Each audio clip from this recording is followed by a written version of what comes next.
In ancient Dublin, when they were setting out the boundaries of the Lord Mayor's liberties, they had a custom called riding the fringes and throwing the dart.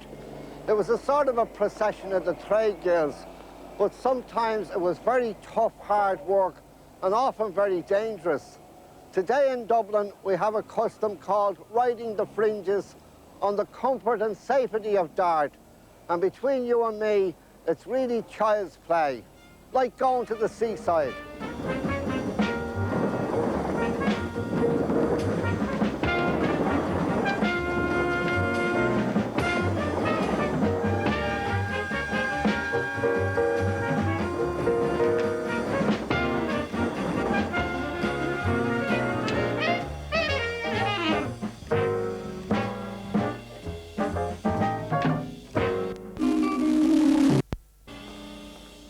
A return ticket to Bray, please. How much is that? £1.40. £1.40.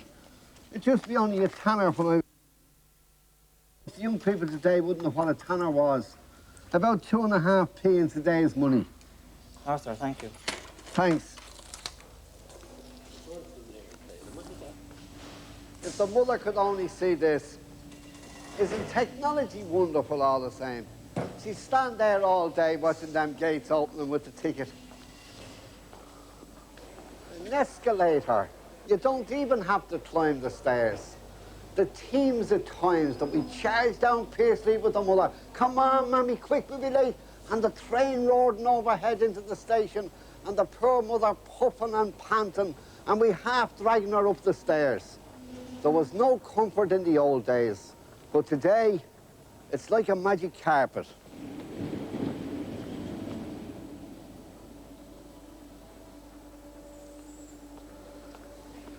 Dublin Area Rapid Transit. Isn't that a powerful word, rapid? It means bazing you're there and bazing you're back again. You know, Dublin wasn't the first city in the world to have a railroad. No, but it was a close second. 9 years after the world's first railroad in England, the old Dublin and Kingstown Railway Company were open for business. At 9 a.m. in the morning of Wednesday, the 17th of December, 1834, the locomotive Hibernia drew forth from Westland Row, now Pearse Station, the first regular train of the Dublin and Kingstown Railway Company. 5,000 people in all travelled that day, and there were no accidents. The first train load stopped at the new Salt Hill Hotel, which was also owned by the railway company. And this was their opening day. And of course, a magnificent dinner was prepared for the invited guests. The after-dinner speeches told how the railway all started. The merchants, they were the ones complaining about the port of Dublin and the shallowness of the water, and the Grand Canal Company trying to bring a canal from Kingstown to Westland Row, but the cost was too high. Mr. James Pym tut-tutted and said, why not bring in Alex Nimmo, the celebrated engineer, and have a railroad planned? And Mr. William Dargan, a Carlow man, was given the task of building the railroad.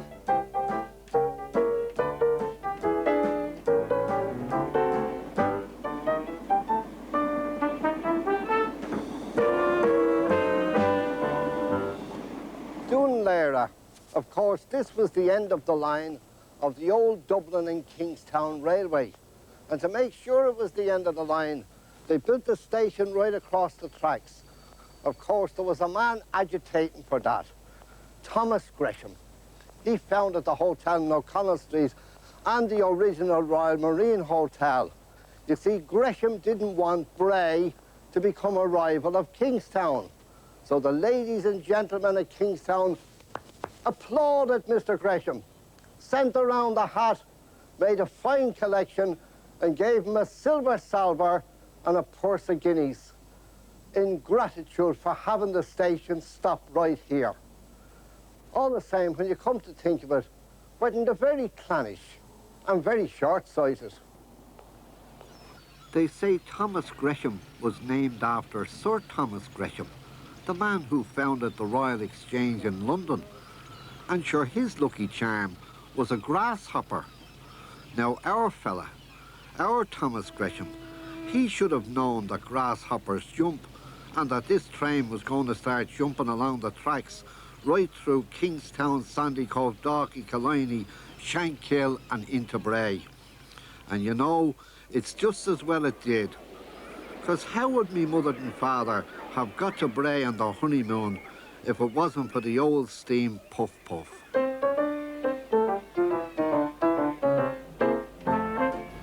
I remember saying to a little American boy one time, "Come on quick son and I'll lift you up on the bridge and show you the puff puff." He wasn't too pleased. He looked around to his mother and said, "Why is he calling the locomotive engine a puff puff?" Well, to us there were puff puffs as they sped out of Tarla Street to Bray, and what memories we had. The Punch and Judy man, the threepenny game of golf, kissing the moths on the ghost train, walking the prom, climbing the head, and dancing the nights away in the Eagle's Nest Ballroom. Those were the days. The days of the old steam train ended. There was great sorrow and sadness when the last train pulled out and in came the spanking new diesel engine. The greatest thing since fry bread. A lot more comfortable than the old steam train, and there was no danger of a blast in the eye if you stuck your head out the window to look up towards the engine. And they served loyally for 25 years. But the best made plans of mice and men. First of all came the oil crisis in 1973, then the rise in prices, wears and tears, rattles and jerks. And after a quarter of a century, should have gone to the Transport Museum for a well-deserved rest. There were 4 problems facing CIE. 1, the old rolling stock had come to the end of its tether and needed replacing. 2, the antiquated signalling system would have to be replaced anyway. And 3, the number of passengers had increased from 20,000 in 1970 to 40,000 in 1980. And 4, the speed of the city buses, which was sometimes 15 and even 20 miles an hour, was right down to 5 miles per hour. You'd nearly walk quicker. So something had to be done. The CIE team got down to the drawing board, got the idea, got the board's approval, governmental sanction, and then gave the orders. Let's go electric.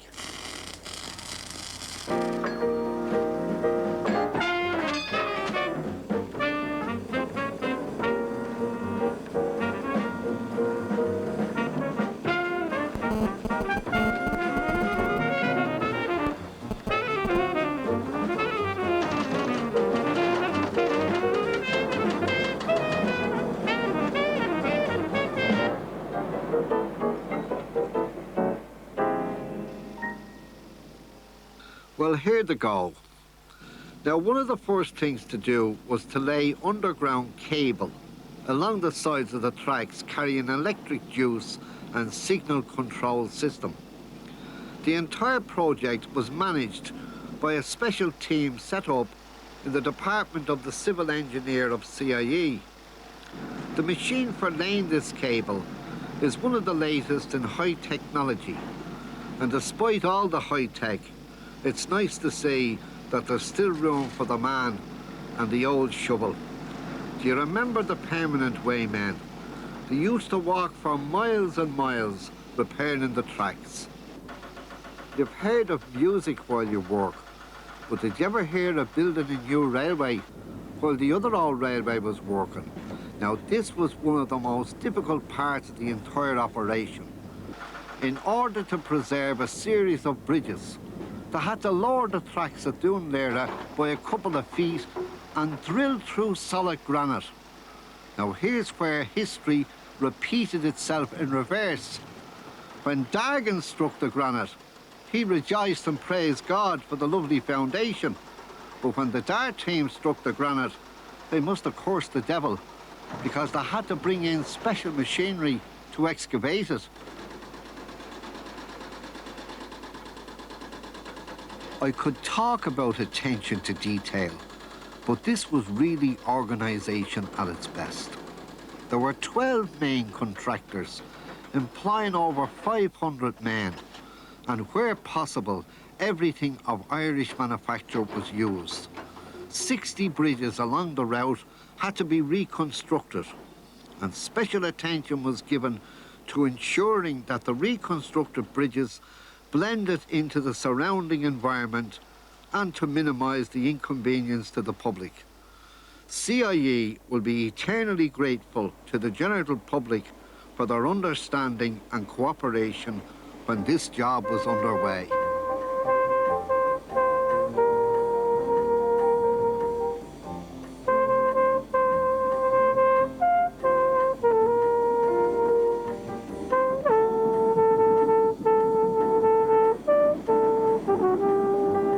Didn't they do a lovely job in maintaining the amenities of Dunleary? So you wouldn't think there was a new railway there at all.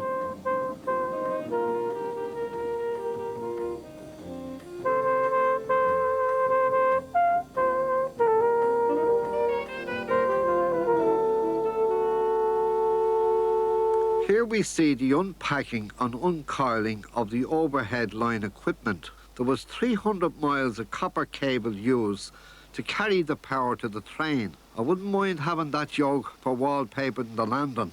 You know, the electric juice comes in the overhead, down through the train, onto the tracks and back to the base. Bray, bray. Even the Germans know the Irish language, but I prefer the name Bray Coolin. The multiple unit trains for the Dublin area rapid transit system were built in Germany by Link Hoffmann Busch and are of a most advanced design, incorporating the latest technology in rapid transit vehicles. Now, when the old steam locomotives were coming in, it took 60 men to lift it onto the dock. And you watch this man here. Look at, he's like a fisherman, but no salmon was ever netted as well as this train is going to be netted. This is what you call the finest tradition of hooking on, singing out, steering and safely landing at the port of Dublin. Look at, not a hair's breadth out. Locked in, and there she goes, a testing. We used to say in the old microphones, 1, 2, 3, 4 testing. But here you can say testing, D-A-R-T, testing.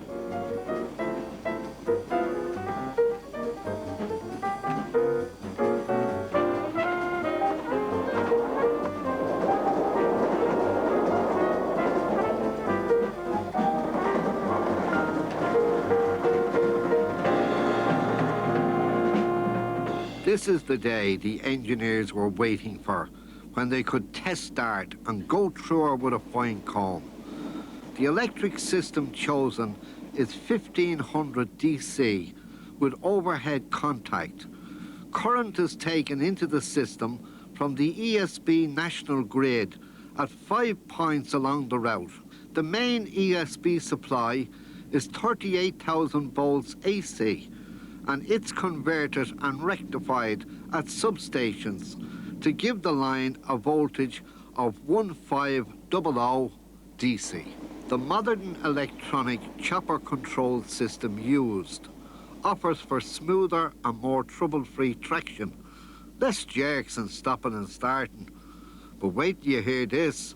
It reduces the power it needs at cruising speed, like the way you freewheel down a hill on a bike. And when the brakes go into action, they make their own electric juice, which is fed back into the system to power other trains and saving on the old ESB bill as well. Technically speaking, this is of the most advanced of its kind in the world.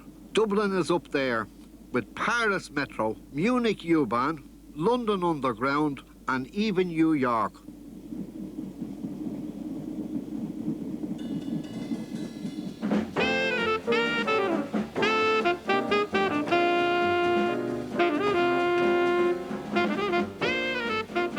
having the motorist great patience to be driving there bumper to bumper and stopping and starting. You know, if I was down there, I'd be coming through the windscreen. My young fella'd say I'd be going spare, whatever that means.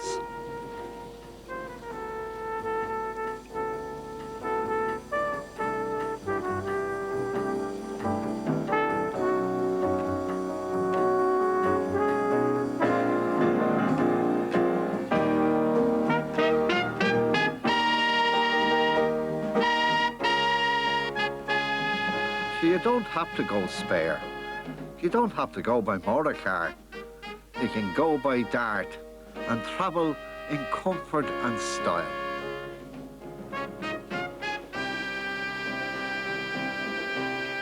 Dart runs 7 days a week from early morning till late at night. At rush hour, one every 5 minutes. At the off-peak period, every 15 minutes. Capable of carrying 25,000 passengers per hour. There's a gentleman taking off his cap, but sure he knows he's in the parlour. A bit of reading and a pullover for the husband. Uh-oh, the boyfriend's getting one as well. There's a fine-looking man.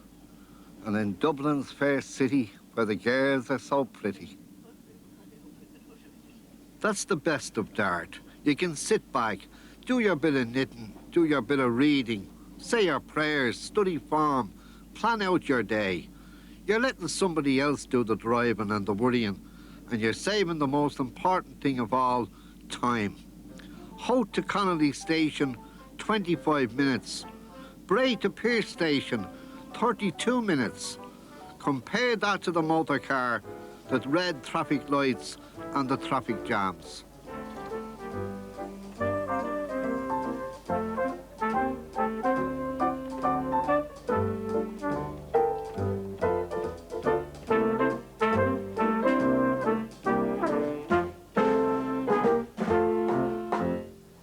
A wide network of feeder buses will serve 19 new suburban areas, and these buses will run every 10 minutes between interchange places.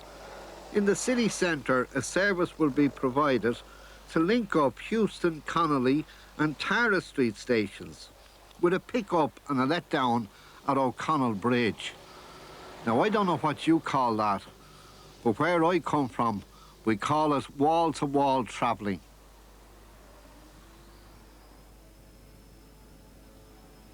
Is the city ever going to stop growing?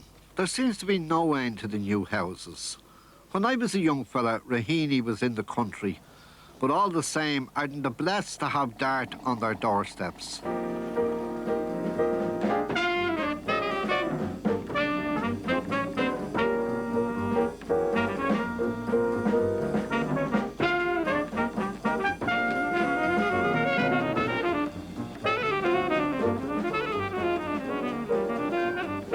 Automatic gates. How's that for safety and service at every level crossing? There's the modern day signalman, monitoring all that's happening. A bit of a change from the old days when the signalman waved his red flag and swung his red carboid lamp to get the engine driver to kindly stop the train to allow your man to close the gates.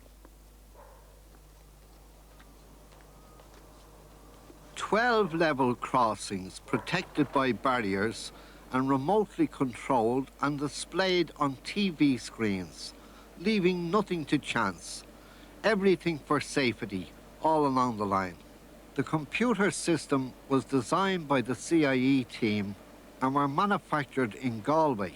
If a fault or a short circuit should occur in the system, the computer will immediately pick it up and sound the alarm in the control centre and show the problem on a TV screen. This is the very heart of the operation. Take a good look at that now, because you're seeing it for the last time. The old signals and the old track changes. And here we have Brendan Byrne and his team of signalmen. This system replaced the old conventional type signalling system, which was previously controlled by 16 signal cabins at various locations along the way. Now one man, the Connolly console here, controls the whole stretch from Malahide to Greystones. It looks very complicated to me. What are all these lines and dots and dashes? What exactly is happening there? Well, there you see every train on the whole suburban system is displayed there in front of the signalman. The red marking is the train. The green lines in front is the route clear for the train to travel. If for any reason the route is not clear ahead of the train, the signalman has the facility by train radio to talk to the driver directly. The driver also has the same facility to ring into the signalman immediately and contact him if he has any kind of trouble on the train. So you have safety all the time? Safety the whole time, complete contact with the crews and the trains, all trains in the suburban area. 8304 coming in for maintenance. A brand new depot was built at Fairview for maintaining the new electric rolling stock. No oily rags around here. One of the best things about Dart is that it requires a lot less maintenance than the old diesel, or indeed the old puff-puff. Every bolt and nut, every spring is tested by craftsmen with one thing in mind: good service, efficiency, and of course, your safety. Do you know what I'm thinking? I'm thinking how miserable and lonely the old railway stations really were. Not so today. Of course, they modernised 23 of them and built 2 new ones, one at Salt Hill and one at Sandymount. They have a lovely relaxing air about them, lovely colours, and the floors, they're all that cobble-lock stone, and have shelters and beautiful seats that really invite people to sit down and make friends. But then, of course, they won't be waiting too long for the train anyway.